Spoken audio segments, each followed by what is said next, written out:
EU member states like Sweden are revolting against Brussels' plan to protect itself from the economic impact of a no-deal Brexit crisis at this weekend summit.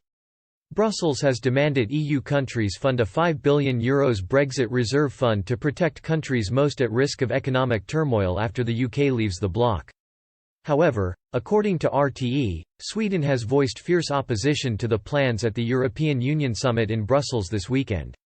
Europe editor Tony Connolly said that EU member states are furious at the additional funding demand because Brexit has nothing to do with the pandemic. Connolly explained, "In order to placate countries like Ireland, Charles Michel introduced this idea of a Brexit reserve fund.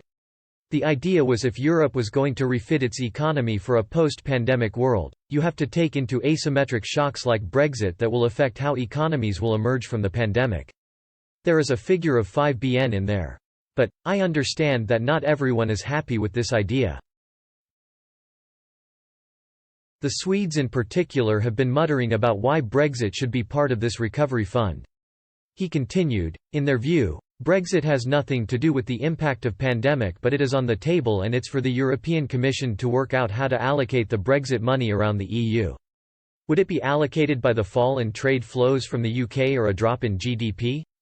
European Council President Charles Michel announced the Brexit Reserve Fund proposal in June. He added the €5 billion fund for countries and sectors hit by Brexit to a draft plan for the European Union's next budget and recovery package.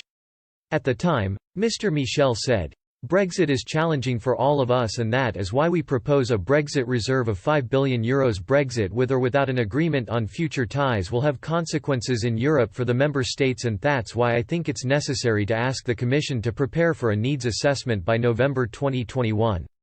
Belgium and Ireland in particular will benefit from the Brexit Crisis Fund, citing that they would be disproportionately affected by Brexit as close trading partners of the UK.